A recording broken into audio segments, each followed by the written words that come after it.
Welcome friends, Soma's blog থেকে daily blog নিয়ে এসেছি। আজকে নিয়ে এসেছি হচ্ছে কুকিং ব্লগ। আমি বেশিরভাগই কুকিং ব্লগই আনি, তোমরাও দেখতে থাকো। অনেক কিছুই রান্নাবান্না সব কিছু আমি দেখাই সারাদিন যা রান্নাবান্না করি। পটলের তরকারি কাটলাম, আর পটল আলু তরকারি করব, সেই জন্য পটল আলু কেটে নিয়েছি। ভেন্ডি ভাজা করব, আর ওদিকে আলুগুলো পোস্ত করব। আর এদিকে মুগ ডাল ভাজলাম, ভেজে সিটি মেরে নেব প্রেশারে দুটো মতো সিটি মেরে নেব।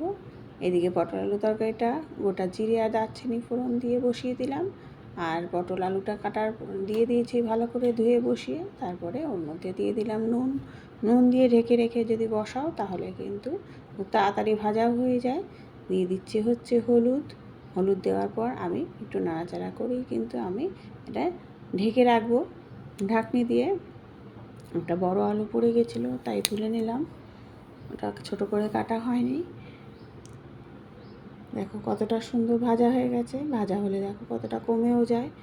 দিয়ে দিলাম হচ্ছে জিরের গুঁড়ো, জিরে আর ধনের গুঁড়ো, আর একটু কুমড়ো যদি ঘষে দিয়ে দাও গ্রেট করে, তাহলে কিন্তু খুব পটল আলু তরকারিটার টেস্টটা খুব ভালো লাগে। তার সাথে দিয়ে দিচ্ছি কাঁচা লঙ্কা আর আদা থেতো করে। মশলাটা ভালো মতো কষানো হয়ে গেছে। দিয়ে দিচ্ছি হচ্ছে একটু চিনি দেওয়ার পর আমি ভালো করে মশলাটার সাথে কষিয়ে নিয়ে দিয়ে দেবো হচ্ছে জল।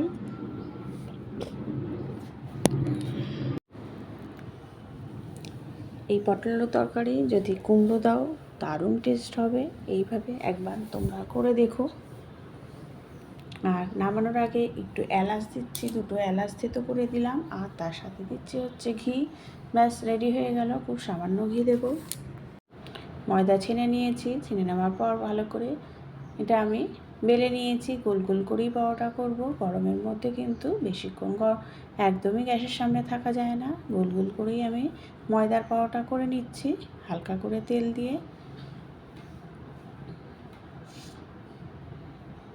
সকালের টিফিন এটা। যারা নতুন আছো বন্ধুরা অবশ্যই একটু বেল আইকনটা প্রেস করে দিও, আর তোমরা একটু পাশে থেকো। আমার ভিডিওগুলো তোমাদের অবশ্যই ভালো লাগবে। পুরোটা দেখে একটু কমেন্ট করো।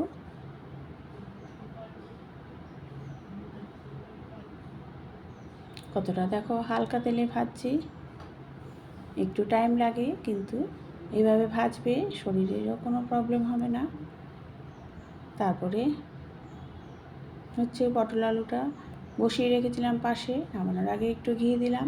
ব্যাস রেডি হয়ে গেল পটল আলুর তরকারি।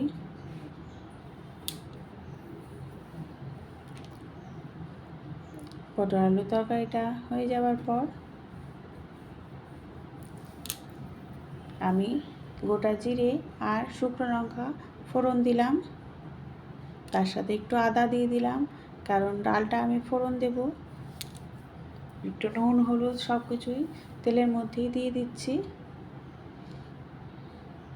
দিয়ে দেওয়ার পর দেখো কতটা সুন্দরভাবে ডালটা সেদ্ধ হয়েছে। ঠিক এইভাবেই সেদ্ধ করবে, একদম গলিয়ে নেবে না, তাহলে মুগ ডাল খেতে খুব ভালো লাগে।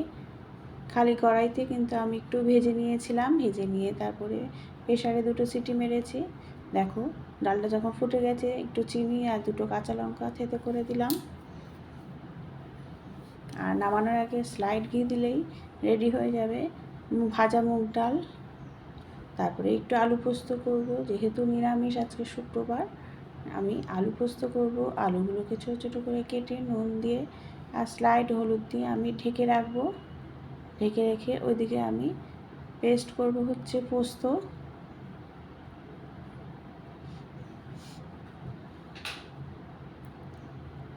দেখো ডালটা নামানো হয়ে গেছে। ওইদিকে ভেন্ডি ভাজা করেছি ডালের সাথে, আর ওইদিকে পটল আলুর তরকারি করা হয়ে গেছে।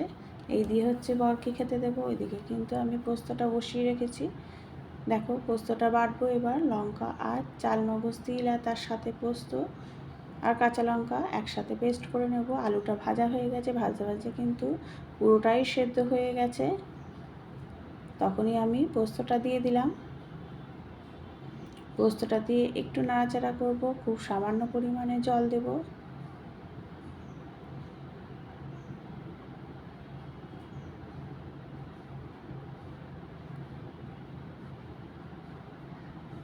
কারণ আলুটা কিন্তু পুরোটাই সেদ্ধ হয়ে গেছে। দেখো, খুন্তি দিয়ে দেখালাম। একটু নাড়াচাড়া করে স্লাইড জল দিয়ে গ্যাসটা কিন্তু একদম ঢেকে একদম বাড়িয়ে দেব। দেখো, নামানোর আগে একটু সরষের তেল দেব। ব্যাস, দারুণ টেস্ট হয় এই আলু পোস্ত। এইভাবে একবার করবে তোমরা, দেখবে দারুণ হবে খেতে। নিরামিষের দিন এগুলো খেতে কিন্তু বেশ ভালোই লাগে। আর গরম পড়েছে, পোস্ত খাওয়া কিন্তু ক্ষতি না, পোস্ত শরীর ঠান্ডা রাখে। বলেছিলাম সরষের তেল দেব, সরষের তেল দিয়ে একদম ঢেকে আমি বাড়িয়ে দিয়েছি গ্যাসটা। ব্যাস, রেডি হয়ে গেল আলু পোস্ত। বেল আইকনটা একটু প্রেস করে দিও। Thank you.